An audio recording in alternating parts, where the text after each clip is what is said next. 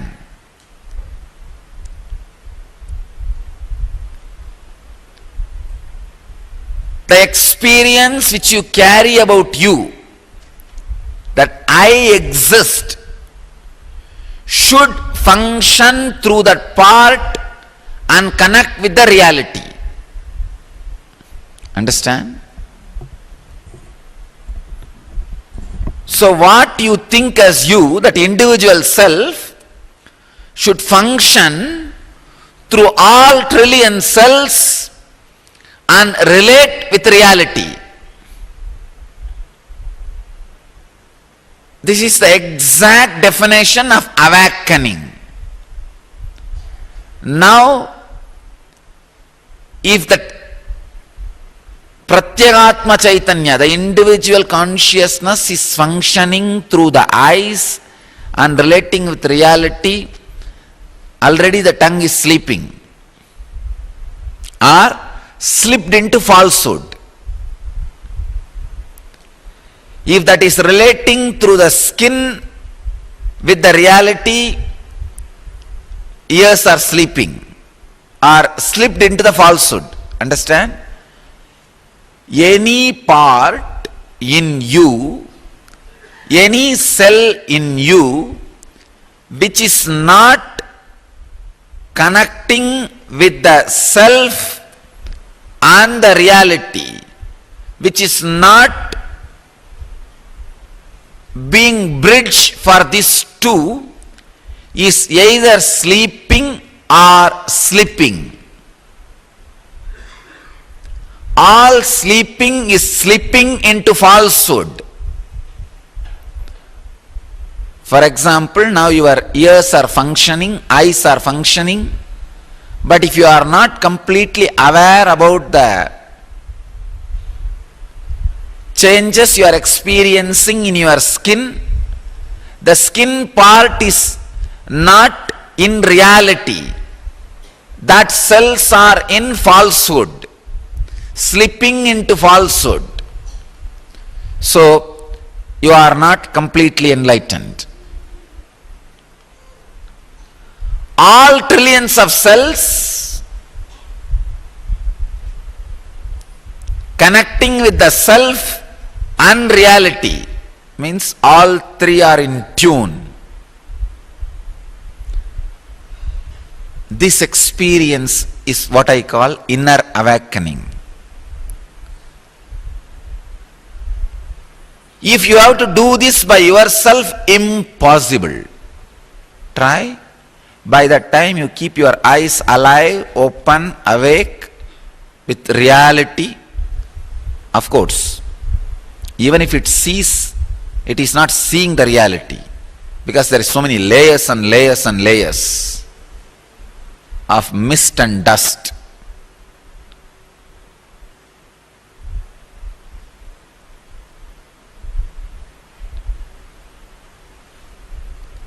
Even if it is hearing with layers and layers and layers of morphed, misrepresented, manipulated words and visions.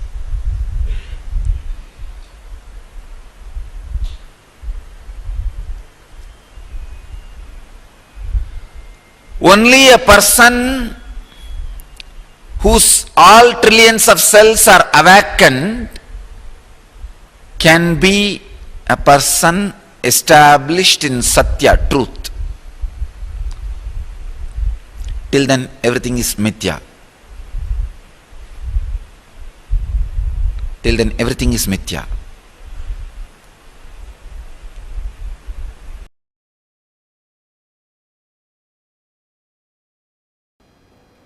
Today I'll speak on the unique equation that exists between authenticity and the reality of your life. When you expand what you think as you, directly you expand what you project as you, and you also expand and fulfill what others expect from you. just like a film kept in front of the projector light is seen as a reality in the screen. Mamakara kept in front of the consciousness is seen as a reality in the life. Authenticity expands the mamakara. Authenticity transforms the slide kept in front of the projector. So naturally that transforms. When you start working on authenticity constantly, every day you are reminded of expanding your mamakara, what you perceive as you, what you experience as you, what you feel as you. When you expand continuously what you feel as you, what you perceive as you, when you are working on what you perceive as you, I tell you, so much miraculous changes will happen. The way you experience your reality, life will change. How the life responds to you will change.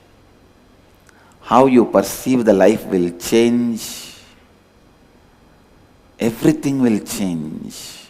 A small incident which happened in my own life. I had a driver, he's a fanatic Hindu. That is the only, just for that reason I have to stop him. Good guy, highly dedicated, but fanatic Hindu.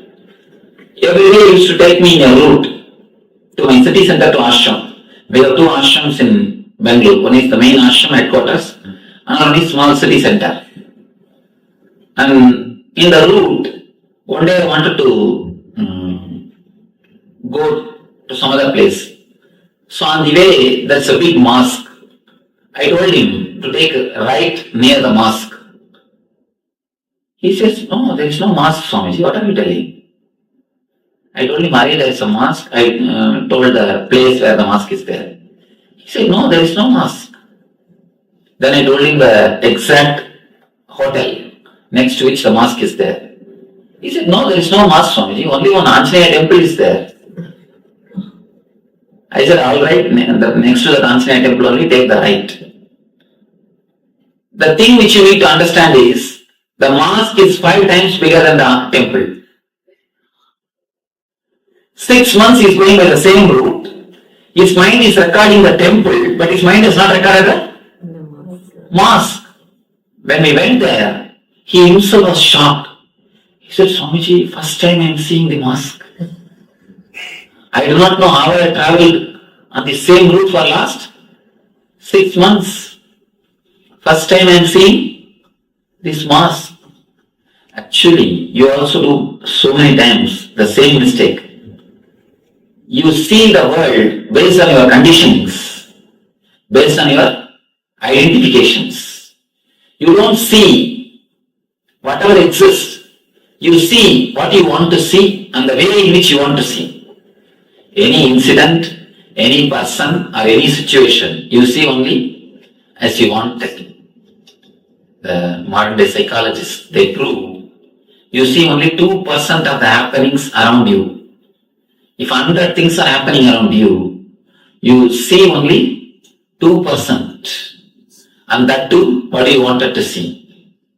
Not everything else.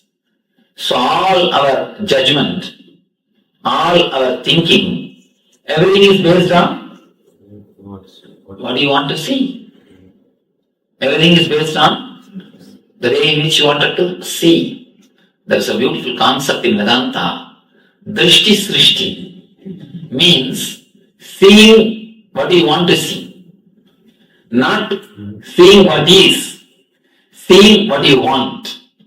In our life, we see only what we want to see. When the Samya Chakra is awakened, you will start having a deep intuition or a clear intelligence about everything. Because your vision will become more sharper and deeper, not only the physical vision. I'm telling about the inner vision, inner clarity. You will have more clear arguments, more clear judgments, more clear thinking. Your emotions are result of years of conditioning that has gone into you. Multiple levels of conditioning from parents, siblings, family members. If your elder brother again and again gets angry and never gets corrected, gets away with it, you learn the lesson. Wow. Then by getting angry, your space becomes more. Nobody can bully you. You can get away with it. The lesson goes inside. That is the conditioning. Understand? Neither your elder brother directly conditioned you, nor your parents directly conditioned you, but your parents bend when your elder brother screams. Then what lesson you learn? Yes, by screaming, I can get my way. I can get what I want. You are now conditioned. The multiple level of conditioning, same way. How my brother gets attention, how my sister does not get attention. All these conditions you. The multiple level of conditioning, your whole personality itself is the result of your parental and social conditioning. Parental and social conditioning. Attention need is one of the fundamental childhood conditionings. Parents use fear and greed as a tool to control you. For example, when you eat, they say, what a good boy you are. And they will tell you also, if you don't eat, you are a bad boy. How can that make me bad boy? Of course, unfortunately, you can't think at that time. So if they tell you you are bad boy, you are bad boy, that's all. If they tell you you are a good boy, you are a good boy, that's all. Just to break this one conditioning, it takes almost 1 year for me with my ashram. They have to get out of the words uttered by others and have their own understanding about themselves. Just for this one thing, it takes 1 year for me. Human beings are so deeply conditioned by the words uttered by the parents.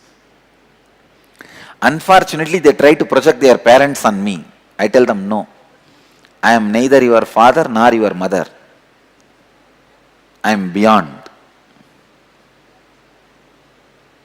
I am not going to be your father figure. No. I don't want to do that sin of conditioning you. It is time. You need to look in. The childhood attention need knots, conditionings. Understand? The original sin is not Adam eating that apple. No. The original sin is parents conditioning the kids. The first conditioning starts with the attention need. How your parents control you? Just see, if you are crying, if you are crying constantly, you are a bad girl. You keep quiet. That is where the basic conditioning starts. As far as I am concerned, when a child laughs, you should allow it to completely laugh. When a child cries, you should just allow the child to cry completely. The dreams and the imaginations disturb the Muladhara chakra. Muladhara is disturbed by the load of your imaginations. See, when you understand this one idea, only this one idea, nothing else sensory, this one chakra is enough, you can come out of the 80% of the problems. The energy of your being, 80% of your energy will be completely released. It will be available to you for the use.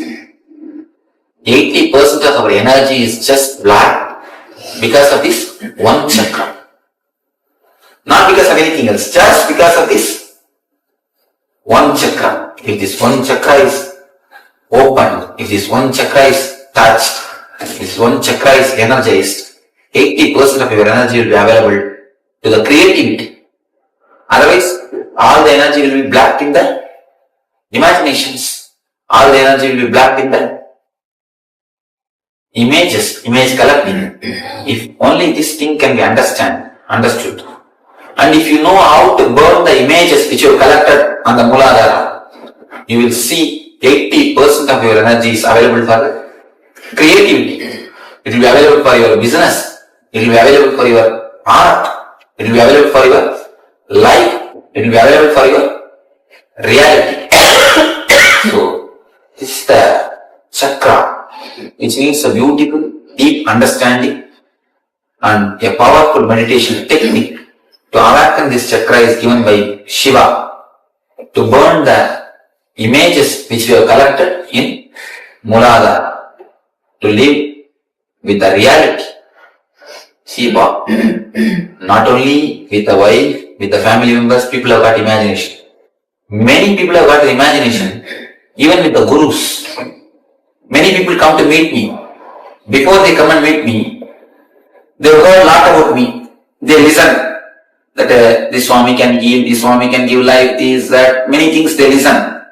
When they listen everything, they imagine about me with a big beard and an elderly man sitting on a throne. They imagine all these things.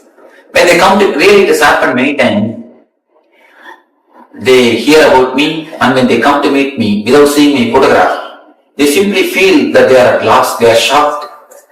Once it really happened when I was sitting outside the ashram. Once I was sitting outside the ashram, and a pipe, there was a big water pipe, and that I was sitting and shaking my legs and relaxing the evening air. One man came and asked, I want to meet Swamiji. I told him, you go and sit in the meditation hall, he will come, it is time for his darshan, he will come. When he went and sat, after some time I washed myself and got ready. I went to the meditation hall. The hall is, in the hall there is no my photograph. I went to the hall to sit on my simhasana, to sit on my peetham. When I went and sat on the peetham, he told me, no, I want to meet the big Swamiji. I told him, no, I am the big Swamiji. Again he says, no, I want to meet Swamiji who does healing and all. I heard that he does lot of healing. I want to meet that Swamiji who went and wandered all over India. I heard about him, that I want to meet that Swamiji. I told him, you see, I cannot have identity card. If you believe that I am that Swami, please come. I will talk to you and I will do what can be done. If you can't, what can be done? And you won't believe that man mentally. Really mentally. And people are coming with such a prejudiced idea, such that they already collected images, they already created their own thing in mind. They are not able to digest the reality. So you see, creating image, imagination and projecting it is such a hard thing, such a strong thing. It needs tremendous intelligence to live with the reality. Most of the time we miss the reality. We look at the reality in a distorted way. See, we wear a green glass. You wear a green glass and look at the world. How it will look? Green. And not even a green glass. The glass is broken here and there. And you are looking through that glass. What will happen? The whole world will look like a distorted thing. That is the way we look at this world. That is the way we see the reality. That is the reason we feel God is not doing justice to us. See, God is the energy which can do so much, not only that, which is doing everything. See, we believe that God can do everything, but only thing we don't believe God has got enough buddhi to do everything. See, we believe God has got Shakti to do everything. We know that God has got Shakti to give what we want. But we don't believe God has got buddhi to when to give. That is what is our problem. We believe He has got Shakti, but we don't believe He has got buddhi. The same way, we just project our own things on the others. The projection and the imagination is what locks this chakra. And the tremendous energy, more than 80% of your energy is just locked and hanging on this chakra. If you can be released at this chakra, you will see the unemptiable or the perennial source of energy is touched by your life, by your being. There is a technique by Shiva in Tantra to awaken the Muladhara chakra. This is a highly powerful technique which directly touches the Kundalini and awakens the energy centers of our body. This is a very powerful technique. When your imaginations are burnt, completely your miseries are burnt. You will have no more problem. Many people come and tell me, Swamiji, I love my wife, that is the reason I mold her. Never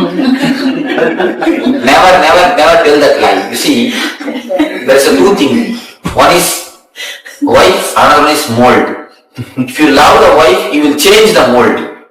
You love the mold, that is the reason you change the wife. You understand?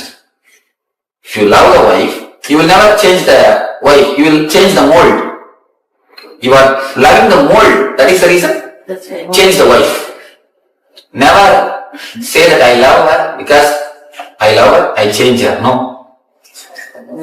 This is a powerful technique to burn all the imaginations, to give you the clarity and accept, welcome the other as they are. Accept and welcome the life as it is. Enjoy the reality as it is. It's a beautiful technique.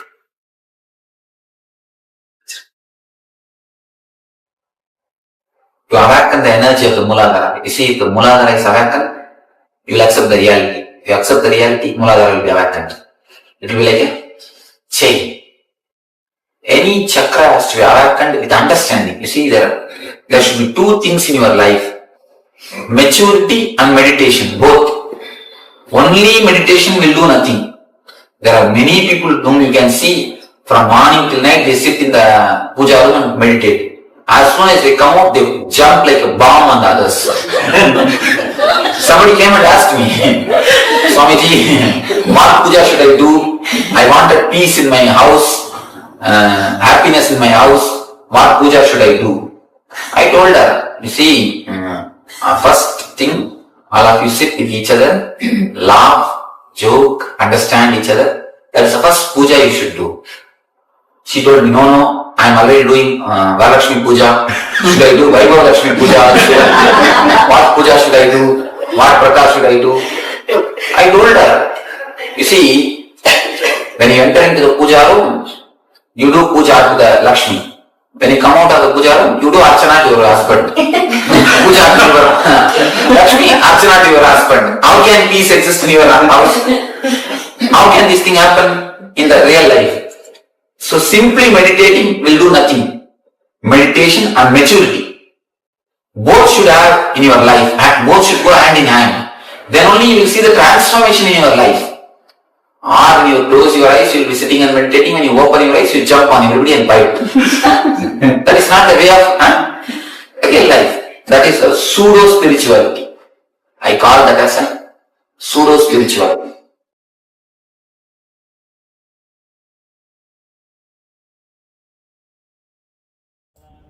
Yes, Nithyananda everyone. So now Swamiji explained from the various angle on how we miss reality, how we all have conditioned ourselves through the society or through our parents or our immediate family. Various ways, there are various layers and layers of conditioning happens, and that is how we keep on seeing things in our life.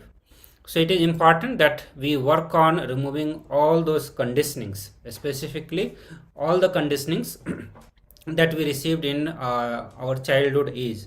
Specifically, Swamiji mentioned that all the conditioning actually starts in the name of attention. How our parents, like when we are crying, they will say that you are a bad boy or bad girl, and immediately you stop it. So that is where the whole attention starts, and that is how the so much of conditioning our parents go on doing on ourselves. So now we are going to work on exercise which will help us to recognize all such conditionings and do completion with all of them. So in the first exercise, you are going to write down 2 of your early childhood memories where you were appreciated and admired by your parents. So there may be many more than 2. Surely there will be many more than 2. But as part of this exercise, you are going to find out only 2 incidents, memories, where your parent appreciated, admired, like you are a very good boy, good girl, for something that you listened to him, and in return you got those words. So you are going to write down in what form was attention given to you in those incidents. Like they would have given you candy or a card or gift or something, even just attention or giving you a hug, keeping you in the lap, any such thing that could be. So write it down. You look back in your life, and find out such incident. So let's start with that one, and then we'll get into the next step of these exercises. I request all of you to pick up pen and paper and start writing at least 2 incidents.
Nithyananda. Let us now move into the next step. We are identifying the conditionings that have happened in our childhood. Mostly the cause of this is from our parents, and every incident that has happened where our parents have said something that has immediately created an impact in the way that we aligned to it. As we said in the earlier example, the mother or father says, if you are a good child, then you will not cry, and that immediately stops us from behaving in a certain way. So most of our behavior and how we think, how we respond to situations, all of this gets changed based on what we perceive and what we imbibe from our parents. So we are identifying these situations. Now let us get into the next step of how the parental conditioning happens. In this step, we are going to write down at least 2 childhood memories where we experience a lack of approval. For example, we wanted something and we expressed in a certain way, but the attention was not there, or whatever we wanted, whatever we were seeking. Maybe we did something great and we wanted to show off, or we wanted to get that appreciation from somebody, but that was not there. Or we wanted to do something and that was not given an okay or given a go ahead to complete. So incidents such as this, attention was taken away from you. For example, maybe the parent was busy and they say, no, don't talk to me, go there, or go sit in one place, something like that. We wanted to really engage in something and then that attention was not given for some reason. So let us now look back and write all those incidents where attention was taken away from us or the approval was not given for us. Let us start.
all those things that you have identified.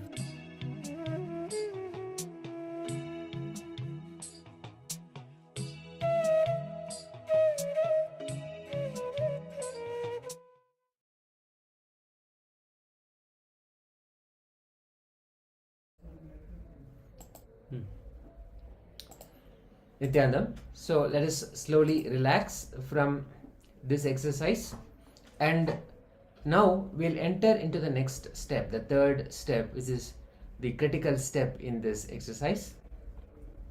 Here, the first two steps, we identified incidents in our life where we had either a lack of attention or a lack of approval, which create a certain conditioning in us. The way we behave, the way we respond, the way we talk, walk, all of those.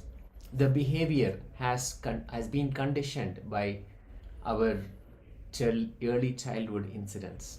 Now, from all of these things, let us now look back and see if there is a similarity in the way we experience all other relationships in our lives in the same pattern. How we condition ourselves when, let's say, there is a lack of approval or a lack of attention, how we respond to that. Do we also respond in the same way that we responded when initially, early on, when we saw the same thing happen with our parents? So let us now look at all the patterns that we have identified, and if they still hold good, hold true, that we respond in the same way when we encounter the same lack of attention or lack of approval. Let us start.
Nithyananda, everyone. So I am sure all of you have found answer and the relationship in that, the pattern that you have been seeing. Now it is time that we work on manifesting oneness with Swamiji and bring completion and clear all those emotions, all these cognitions which we have all, which is making us look for attention again and again, or which is continuously conditioning us and not letting us see the reality as it is. So we are going to be working on, in this round of power manifestation, you are going to decrease temperature of your partner body, and partner will be sitting somewhere remotely, not next to you. So best would be partnering with somebody in the Zoom room itself, and ask your partner and you yourself also to take temperature of your body. So please do that, and then we'll get into the power manifestation. So please take the measurement, and again at the end of power manifestation you are going to take the measurement and check it whether you manifested the power or yet to manifest power. So all of you, I request all of you to pair up, have the partner, and ask your partner to take measurement of their body temperature.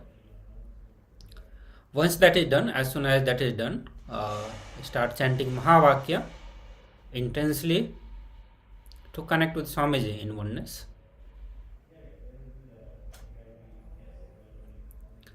So please start chanting Mahavakya and make this sankalpa, conscious resolution, to decrease your partner body temperature. So continuously hold on that sankalpa and continue to chant Mahavakya as intensely as possible. So let us start this power manifestation.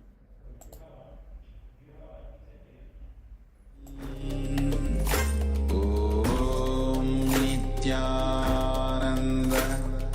Paramashivoham. Om Nithyananda Paramashivoham. Om Nithyananda Paramashivoham. Om Nithyananda Paramashivoham. Om Nithyananda Paramashivoham. Om Nithyananda Paramashivoham. Om Nithyananda Paramashivoham. Om Nithyananda Paramashivoham. Om Nithyananda Paramashivoham. Om Nithyananda Paramashivoham. Om Nithyananda Paramashivoham. Om Nithyananda Paramashivoham. Om Nithyananda Paramashivoham. Om Nithyananda